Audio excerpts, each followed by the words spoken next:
देखिए भाई, class 9th आपने पूछा था ना, न्यूमेरिकल्स जो ग्रुप में डाला था उसके सॉल्यूशन। पहला क्वेश्चन ध्यान से सुन लो, तुम ग्रुप में जाके देख भी सकते हो। A boy pulls the string of a toy car horizontally by exerting a force of 7 newton. ये मान लो ग्राउंड है, लेवल ग्राउंड। यहाँ पे कोई खिलौना वाला कार है, ठीक है। एक बच्चा जो है ना, इसको खींच रहा है, रस्सी से खींच रहा है।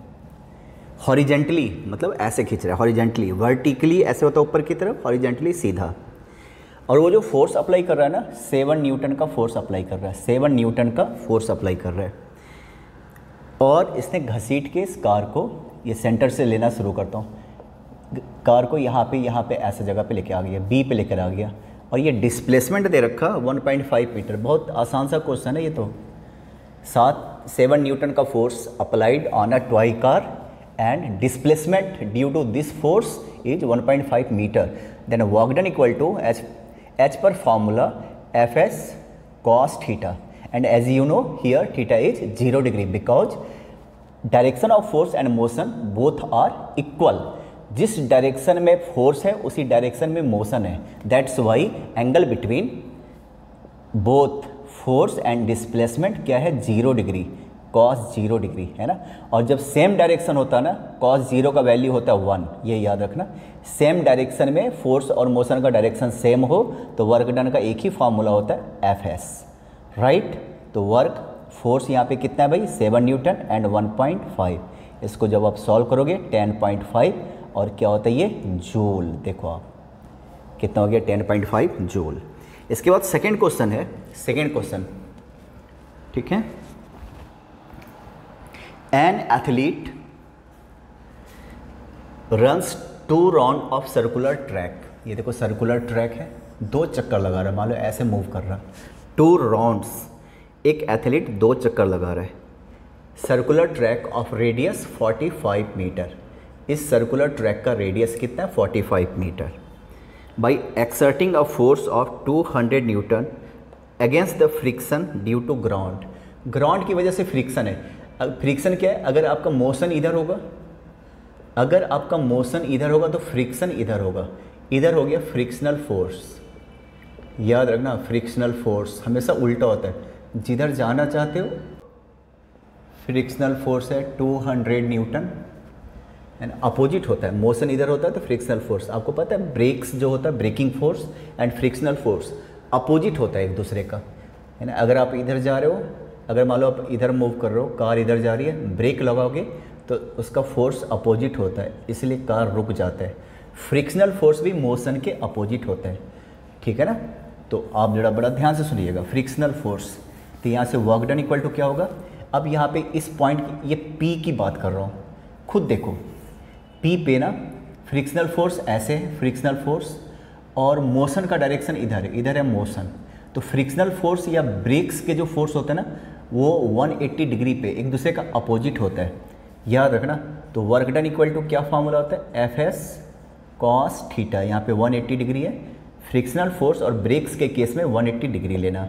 तो फोर्स कितना भाई, 200 न्यूटन, ये फोर्स है 200 न्यूटन।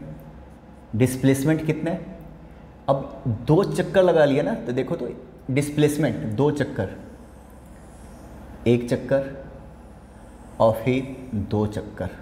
डिस्प्लेसमेंट क्या हो गया, 0। और कॉस, आज कुछ बच्चों ने आंसर दिया वो थोड़ा सा गलत है, क्योंकि यहाँ पे डिस्प्लेसमेंट लेते हैं, है ना। डिस्प्लेसमेंट क्या होता है, मैं शायद बताना भूल गया, है ना। डिस्प्लेसमेंट, अच्छा ये बता चुका हूँ ऑलरेडी आपको, शुरू में ही था डिस्प्लेसमेंट क्या होता है, पहले वाले चैप्टर में, मोशन में। मान लो मैं यहाँ A से जा रहा हूँ B, फिर B से वापस A आ रहा हूँ, तो डिस्प्लेसमेंट क्या हो गया, 0। डिस्प्लेसमेंट का मतलब क्या होता है, distance between initial position and final position. शुरू में आप यहीं A पे थे और लास्ट में भी आप A पे हो, तो तुम्हारा डिस्प्लेसमेंट क्या हो गया, 0। यहाँ पे देखो, शुरू में आप कहाँ पे थे, P पे, 1 चक्कर लगाने के बाद फिर से कहाँ पे आ गए, P पे, दूसरा चक्कर लगाने के बाद फिर से कहाँ पे आ गए, P पे। तो डिस्प्लेसमेंट क्या हो गया, 0। इनिशियल पोजीशन भी P था एंड फाइनल पोजीशन भी P है। डिस्प्लेसमेंट आपका कुछ है ही नहीं, कोई मूवमेंट नहीं दिख रहा। डिस्टेंस तो हो गया तुम्हारा 2 पाई r प्लस 2 पाई r, तुम्हारा डिस्टेंस हो गया 4πr, पर डिस्प्लेसमेंट हो गया 0। देख लो डिस्प्लेसमेंट क्या हो गया 0, है ना। मैं यहाँ पे लिख दूँ s equal to 0 because since initial position equal to final position.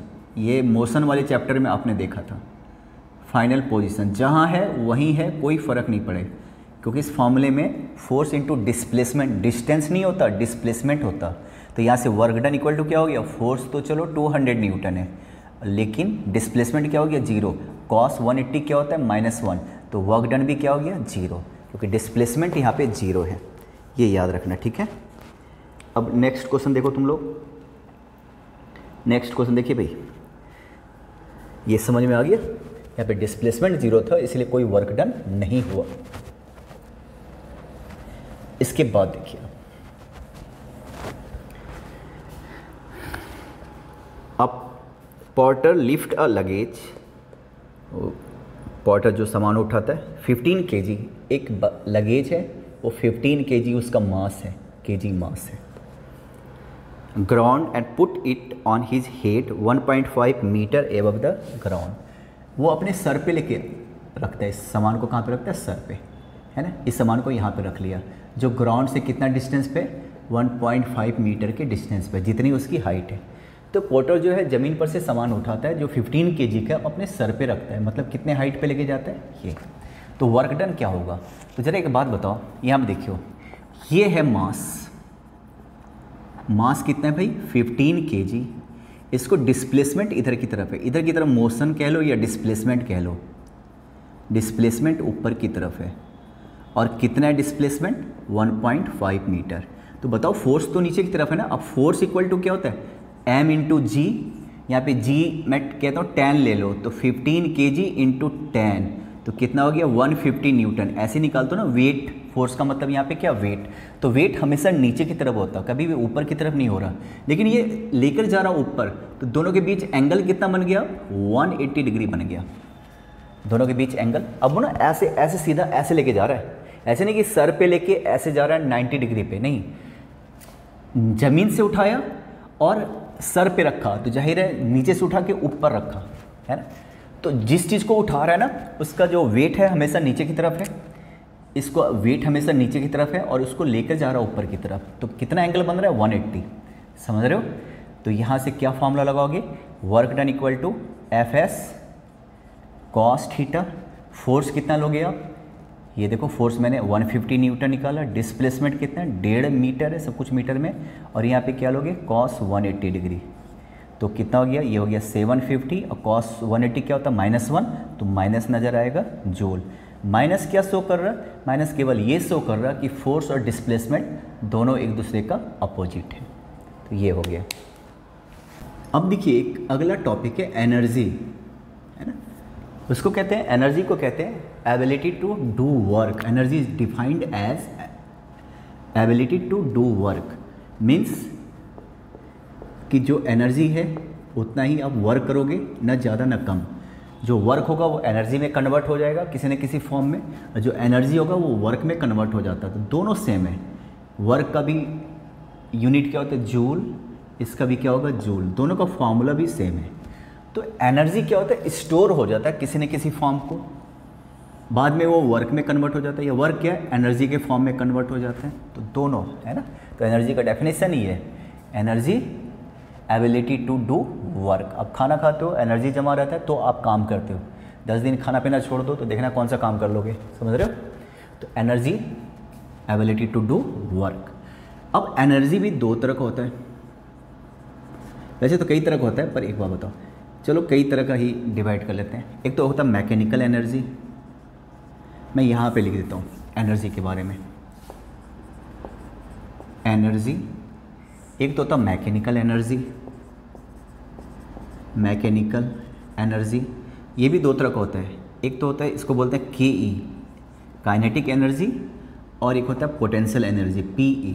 तो ये इस पे हम डिस्कस करेंगे, काइनेटिक एनर्जी, पोटेंशियल एनर्जी, ये दोनों मैकेनिकल एनर्जी है। और फिर बहुत सारा होता है ना इलेक्ट्रिक एनर्जी, पता है ना, electric energy, sound energy, heat energy, समझ रहे हो, nuclear energy, nuclear energy, chemical energy, chemical energy, light energy, और भी कुछ है तो मैं भूल गया, है ना। फिलहाल तो देखो साउंड एनर्जी हो गया, इतने सारे एनर्जी होते हैं, ठीक है ना। एनर्जी के बारे में इन लोगों ने कहा है, किसी ने कहा है energy neither created nor destroy, ठीक है, नेदर क्रिएटेड नॉर डिस्ट्रॉय, ना तो बनता है ना बिगड़ता है, जितना है उतना ही रहता है, एक फॉर्म से दूसरे फॉर्म में चेंज होता रहता है। जैसे हीटर, स्विच प्लग लगाओ, स्विच ऑन करो, गर्मी निकलनी शुरू हो जाती है। तो इसका मतलब ये थोड़ी ना कि तुम गर्मी बना रहे हो, है ना, हीट जनरेट कर रहे हो, नहीं। वो जो इलेक्ट्रिक एनर्जी है ना, इलेक्ट्रिक एनर्जी है, इलेक्ट्रिक एनर्जी वो कन्वर्ट हो जाता है हीट एनर्जी में, कन्वर्ट हो जाता है। इलेक्ट्रिक एनर्जी किस में कन्वर्ट हो जाता है, हीट एनर्जी में कन्वर्ट हो जाता है, ऐसे कन्वर्ट हो जाता है, ठीक है ना। अब जो माइक होता है ना, माइक, तो माइक में पता है क्या होता है, माइक में जब हम ऐसे बोलते हैं ना माइक में, तो पहले वाइब्रेशन होता है, माइक का जो डायफ्रैगम है ना वो वाइब्रेट होता है, तो मैकेनिकल एनर्जी हो गया, कोई भी चीज़ मूव करता है तो मैकेनिकल एनर्जी हो गया, वो मैकेनिकल एनर्जी कन्वर्ट हो जाता है इलेक्ट्रिक एनर्जी में। और फिर इलेक्ट्रिक एनर्जी, जरा सोच रहे हो, जरा मैं बता रहा हूँ आपको माइक में क्या होता है, देखना तो जरा। ये मैं माइक का फ़ोटो बना रहा हूँ और ये माइक अटैच है लाउड स्पीकर से, ठीक है ना, ऐसा होता है ना लाउड स्पीकर, इस तरीके से अटैच, लाउड स्पीकर से अटैच है। क्या होता है, यहाँ पे आप बोलते हो, ज़रा सुनना, तो यहाँ पे आप बोलते हो, ठीक है, तो इसका जो डायफ्रैगम है ना वो वाइब्रेट होता है, जैसे हमारे कान के पर्दे होते हैं ना वाइब्रेट, तो ये वाइब्रेट होता है। वाइब्रेशन से क्या होता है, पहले तो ये मैकेनिकल एनर्जी में कन्वर्ट होता है, वाइब्रेट करने का मतलब मैकेनिकल एनर्जी, और इसमें एक सिस्टम होता है कि मैकेनिकल एनर्जी को कन्वर्ट कर देता है इलेक्ट्रिक एनर्जी में, इलेक्ट्रिक एनर्जी में। आप देख रहे हो ये वायर है, ये वायर, ये सिस्टम होता है, इलेक्ट्रिक एनर्जी में कन्वर्ट कर देता, इलेक्ट्रिसिटी वायर के थ्रू चला जाता है, फिर यहाँ से फिर से डायफ्रैगम होता है, ये वाइब्रेट करता है, यहाँ से फिर से मैकेनिकल, इलेक्ट्रिक एनर्जी किस में कन्वर्ट होता है, मैकेनिकल एनर्जी में, और फिर मैकेनिकल एनर्जी वाइब्रेट होता है तो फिर ये कन्वर्ट हो जाता है साउंड में, साउंड एनर्जी में। तो जब हम माइक से बोलते हैं ना तो वाइब्रेशन होता है, हमारे से वाइब्रेशन निकलता है ना, ऐसे आगे तुम पढ़ोगे भी साउंड में, तो वाइब्रेशन होता है, डायफ्रैगम वाइब्रेट करता, ठीक है ना। तो ये मैकेनिकल एनर्जी है, वो इलेक्ट्रिक एनर्जी में कन्वर्ट हो जाता, इलेक्ट्रिक एनर्जी फिर से लाउड स्पीकर को वाइब्रेट करता, डायफ्रैगम को, तो मैकेनिकल एनर्जी, उस वाइब्रेशन से साउंड निकलता, ठीक है। तो ऐसा कुछ होता है। तो एनर्जी तुम बना नहीं रहे हो, सिर्फ क्या होता है, एक फॉर्म से दूसरे फॉर्म में चेंज हो रहा है, तुम बना नहीं सकते, ठीक है। ज़रा एक बात बताओ, तुम्हारे घर में इन्वर्टर होता है, बैटरी होता है, क्या होता है, इन्वर्टर बैटरी होता है, ये बैटरी है मान लो, ऐसे वाला बैटरी, ठीक है, और यहाँ पे इन्वर्टर होता है, तो यहाँ से लाइट आता है और ऐसे चला जाता है, ठीक है ना। तो जब डिस्चार्ज होता है ना तो ये इलेक्ट्रिक एनर्जी, जब ये डिस्चार्ज होता है तो ये इलेक्ट्रिक एनर्जी इसमें जाता है और यहाँ पे केमिकल इक्वेशन शुरू, केमिकल रिएक्शन शुरू हो जाता है, तो किस में कन्वर्ट हो जाता है, केमिकल एनर्जी में कन्वर्ट हो जाता है। अभी मैं खाली एनर्जी लिख रहा हूँ, इलेक्ट्रिक एनर्जी, और ये क्या है, केमिकल एनर्जी, तुम देख रहे हो ना, केमिकल एनर्जी में कन्वर्ट हो जाता है। जब लाइट चली जाती है ना तो ये जो केमिकल एनर्जी है इलेक्ट्रिक एनर्जी में कन्वर्ट होके आपके घर में फिर से लाइट वाइट जला देता है, फ़ैन वगैरह को ऑन कर देता है। तो जब चार्ज होता रहता है तो इलेक्ट्रिक केमिकल में कन्वर्ट होता है, बाद में जब लाइट चली जाती है तो केमिकल एनर्जी इलेक्ट्रिक एनर्जी में कन्वर्ट होता है। ना तो तुम केमिकल बना रहे हो ना तो इलेक्ट्रिक बना रहे हो, बस एक फॉर्म से दूसरे फॉर्म में चेंज हो रहा है। तो कुछ ऐसा ही है, याद रखना, समझ रहे हो। तो एनर्जी को हम ना बना सकते हैं ना बिगाड़ सकते हैं, बस एक फॉर्म से दूसरे फॉर्म में चेंज कर सकते हैं।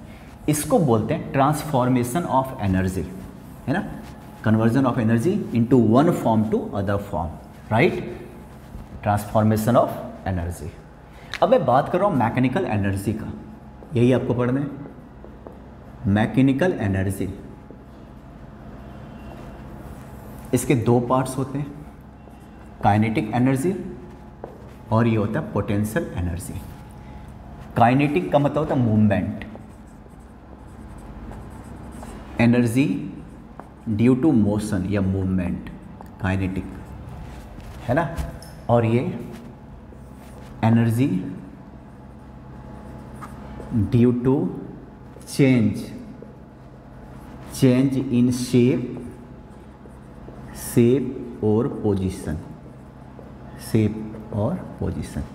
जैसे देखो ये मार्कर है ना, ये यहाँ पे था, इसको मैंने यहाँ पे कर दिया, तो जो पोजीशन चेंज होने की वजह से इसके जो एनर्जी में कोई फ़र्क पड़ा ना, इसको हम बोलेंगे पोटेंशियल एनर्जी। इसको क्या बोलेंगे? Potential energy. तो जैसे मान लो ये स्प्रिंग है ना, ये देख लो, ये अजीब सा चीज़ है, पता नहीं क्या है, ये कंघी है, पता नहीं किस काम के लिए रखा हुआ है ना, मुझे आज मिला, मैंने रख लिया, मैंने इसको ऐसे कर दिया, ठीक है, ऐसे कर दिया, शेप चेंज हो गया, इसको छोड़ दूंगा तो वापस आ जाएगा। तो ये जो शेप चेंज हो रहा है, इसके अंदर एक एनर्जी स्टोर हो रहा है, तो इसको क्या बोलोगे आप? Potential energy. स्प्रिंग को आपने देखा है ना, स्प्रिंग को ऐसे खींच दो, छोड़ दो तो वापस आ जाता है। तो स्प्रिंग को जैसे आपने ऐसे खींच के लंबा किया ना, तो पोटेंशियल, उसके अंदर क्या जमा हो गया? Potential energy. तो energy due to change in shape या फिर पोजीशन, उसकी वजह से जो एनर्जी होता है उसको क्या बोलते हो? Potential energy. आपको पढ़ना है आपके सिलेबस में, पोटेंशियल एनर्जी का मतलब एक ही होता है। पोटेंशियल एनर्जी आपके सिलेबस में क्या होता है? पोजीशन वाला होता है, उसको बोलते हैं ग्रेविटेशनल पोटेंशियल एनर्जी। खाली ये पढ़ना है। आगे जब पोटेंशियल एनर्जी की केवल बात करूँगा ना, तो इसका मतलब क्या हो गया? ग्रेविटेशनल पोटेंशियल एनर्जी, मतलब हाइट की वजह से, देखो तो मैं हिंदी में लिख दूँ, हाइट की वजह से एनर्जी। किसकी वजह से? हाइट की वजह से जो एनर्जी जमा होता है ना, उसको हम बोलेंगे ग्रेविटेशनल पोटेंशियल एनर्जी। खाली बोलेंगे पोटेंशियल एनर्जी। तो एनर्जी ड्यू टू मोशन, इसको कहते हैं काइनेटिक एनर्जी। इसका फॉर्मूला होता है 12mv²। और यहाँ पे काइनेटिक और पोटेंशियल एनर्जी का फॉर्मूला होता है, mgh। अब मैं दोनों को प्रूव करने वाला हूँ कि कैसे आया। देखो तो ज़रा, पहले तो पोटेंशियल एनर्जी,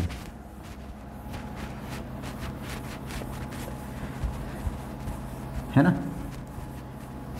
पोटेंशियल एनर्जी का मैंने पहले ही कहा था, ग्रेविटेशनल पोटेंशियल एनर्जी। मान लो यहाँ पे कोई ऑब्जेक्ट यहाँ पे ए पे है, इसका जो मास है ना, इसका मास है, मैं यहाँ पे इसको थोड़ा सा बड़ा कर लेता हूँ, है ना, mkg का ऑब्जेक्ट है, ठीक है। इसको यहाँ से उठा के यहाँ पे लेकर आया हो, पोजीशन चेंज हो गया। ये हाइट है तुम्हारा h मीटर, मिडिल से हाइट लेते हैं h मीटर, ठीक है ना। ये देखो, तो ज़रा एक बात बताओ, तो वर्क डन पहले ही बताया था कि एनर्जी इक्वल टू क्या होता है? वर्क होता है ना। वर्क एनर्जी को कहते ही है एबिलिटी टू डू वर्क। जो तुम काम कर रहे हो वही एनर्जी है, जो एनर्जी है वही काम है, बस इतना जान लो तुम। तो एनर्जी निकालना है तो वर्क डन निकाल लो। अभी ज़रा बताओ, यहाँ पे mkg है, उसको तुम उठा के ऊपर की तरफ लेके गए h मीटर हाइट पे, तो यहाँ पे डिस्प्लेसमेंट क्या हो गया? डिस्प्लेसमेंट कितना हो गया भाई? मास इंटू जी। और फोर्स कितना हो गया? फोर्स, अच्छा देखो मैंने क्या गलती कर दी, डिस्प्लेसमेंट तो h मीटर है ना, फोर्स इक्वल टू क्या होता है? फोर्स का मतलब होता है वेट। मास अगर दिया हो तो m इंटू जी, जी होता है ग्रेविटेशनल एक्सेलरेशन, जो कि 9.8 होता है, पता है ना, मीटर पर सेकेंड स्क्वायर। ये तो वर्क डन इक्वल टू, यहाँ से वर्क डन इक्वल टू क्या हो गया? फॉर्मूला क्या होता है? Fs cos theta. फोर्स कितना है? फोर्स है m इंटू जी, और s कितना हो गया? h। और यहाँ पे क्या हो गया? अगर ऊपर की तरफ लेके गए तो cos 180, नीचे की तरफ लेके गए सेम डायरेक्शन में तो 0, कोई फ़र्क नहीं पड़ा, cos 180 लिख दो बस। कितना हो गया? mgh, और ये हो गया -1, तो वर्क इक्वल टू -mgh। ये कब हो गया? जब आप ऊपर की तरफ लेके जाओगे, है ना, जैसे ना इसको मैं ऊपर की तरफ लेके जा रहा हूँ, डिस्प्लेसमेंट ऊपर की तरफ यहाँ पे। अगर नीचे की तरफ लेके जाओगे तो ये, तो माइनस प्लस खाली डायरेक्शन को शो करता है। और ये वर्क किसकी वजह से है? वर्क ग्रेविटी की वजह से, और वर्क एनर्जी में कन्वर्ट हो जाएगा, और ग्रेविटेशन की वजह से जो एनर्जी बनता है ना, उसको क्या बोलते हो? Potential energy. In this case potential energy equal to mgh। Negative positive तो वो तो डायरेक्शन पे डिपेंड करेगा, पर ये फार्मूला बन गया mgh, potential energy equal to mgh। तो एनर्जी अगर निकालना है तो वर्क निकाल लो, वर्क निकालना है तो एनर्जी निकाल लो, समझ रहे हो? आगे याद रखना, अगर मुझे आपसे पूछेगा ना कि भाई बताओ कि वर्क डन कितना है, तो एनर्जी अगर निकाल सकते हो तो वही वर्क डन है। पूछेगा कि एनर्जी कितना है, तो वर्क डन निकाल लो, वही एनर्जी है। तो आपको पता है ना वर्क डन क्या होता है, F S cos theta. Force अगर मास दे रखा तो वेट और कॉस, माइनस प्लस का चिंता भी छोड़ दो। Work done equal to M G H, potential equal to M G H. नीचे अगर आते तो फोर्स भी नीचे की तरफ, डिस्प्लेसमेंट भी नीचे की तरफ। थीटा क्या हो जाता है 0, कॉस 0 होता है 1, तो माइनस होता ही नहीं, प्लस होता है। खैर उसकी ज़रूरत नहीं पड़ेगी आपको, ठीक है ना। तो पोटेंशियल एनर्जी का फार्मूला क्या हो गया, mgh। ये याद रखना, अगर कुछ कन्फ्यूजन हो तो दोबारा बता दूंगा आपको। इसके बाद आता काइनेटिक एनर्जी। काइनेटिक एनर्जी आपको पता है ड्यू टू मोशन। तो जरा एक बात बताओ, ये बड़ा इंपॉर्टेंट, ध्यान से सुनना। काइनेटिक एनर्जी, मान लो इनिशियली ऑब्जेक्ट यहाँ पे था, यहाँ पे ए पे था, ठीक है ना। इसका मास मैंने ले लिया mkg, ठीक है। इनिशियल स्पीड, शुरू में इनिशियल स्पीड इसका था, जिसको u कहते हो 0, इनिशियल स्पीड, है ना। न्यूटन का फर्स्ट लॉ, ये जैसा वैसे ही रहना पड़ेगा, 0 ही रहेगा तो 0 ही रहेगा। जब तक बाहर से फोर्स ना लगाया जाए, तो हमने फोर्स लगाया, है ना। तो होता क्या है, let initial speed of an object of mass m kg is 0 after applying force of F Newton, its speed becomes v metre per second in t second. आप देख रहे हो, हमने फोर्स लगाया, तो फोर्स लगाओगे तो एक्सेलरेशन भी लगा ही होगा। पहले u था 0 और t सेकेंड के बाद इसका स्पीड कितना हो गया, v हो गया। कितने सेकेंड के बाद, t सेकेंड के बाद, t सेकेंड के बाद, है ना। ये देखो, तो आपको फाइंड आउट करना है काइनेटिक एनर्जी, मतलब वर्क डन, वर्क कितना हुआ। एक चीज़ जो पहले स्थिर था, हिल भी नहीं रहा था, लात मार के आपने उसका स्पीड v कर दिया, 30 सेकेंड के बाद स्पीड क्या कर दिया, v। अब साइकिल चलाते हो, साइकिल स्थिर है, तो जब पैडल मारते हो ना तो धीरे धीरे स्पीड बढ़ता रहता है। 30 सेकेंड के बाद स्पीड हो गया v मीटर पर सेकेंड। तो यहाँ से यहाँ तक जाने में 30 सेकेंड के बाद स्पीड इतना करने में तुमने कितना काम किया, वो काम अगर पता चल जाए ना, तो वही काइनेटिक एनर्जी। काइनेटिक का मतलब होता है मूवमेंट, मोशन। तो मोशन की वजह से जो एनर्जी होता है ना, वही है काइनेटिक एनर्जी। तो हमें बस पता करना है कि स्पीड बढ़ने घटने में वर्क कितना हुआ, बस ये पता करना है। तो जरा एक बात बताओ, वर्क का फॉर्मूला क्या होता है, F इंटू एस। और यहाँ पे आपको दिख रहा है ना cos 0 लोगे ना, मैंने सेम डायरेक्शन लिया हुआ है cos 0, तो कोई फर्क नहीं पड़ा, Fs देख लो, क्लियर। अब फोर्स का फार्मूला क्या होता है, याद है, मास इनटू एक्सेलरेशन। फोर्स का फार्मूला ये होता है वर्क डन। यहाँ पे अब हमने प्रूव करना है, पता है क्या प्रूव करना है, prove that kinetic energy equal to half mv²। अब ऐसे ही याद रखना, हाफ mv²। तो काइनेटिक एनर्जी अगर निकालना है तो आपको वर्क निकालना पड़ेगा। वर्क के लिए ये फार्मूला होता है Fs cos theta. Theta same direction में, इधर फोर्स लगा रहा हूँ, मान लो इधर फोर्स लगा रहा हूँ, है ना, आपके सिलेबस में एक ही डायरेक्शन में इधर फोर्स लगा रहा हूँ, मोशन भी उधर ही हो रहा है। F इंटू एस, यही जनरल फार्मूला है, F इंटू एस। फोर्स इक्वल टू क्या होता है, मैं यहाँ पे लिख दूँ, आपने शुरू से पढ़ा हुआ है। फोर्स इक्वल टू क्या होता है, मास इंटू एक्सेलरेशन। तो यहाँ से वर्क इक्वल टू क्या हो गया, MAS। ये हो गया फर्स्ट। अब जरा देखो, अब मुझे ना V चाहिए, फार्मूला क्या होता है, वी स्क्वायर इक्वल टू, याद है न्यूटन्स का, u square, v square equal to u square plus 2as, ये फार्मूला होता है भाई।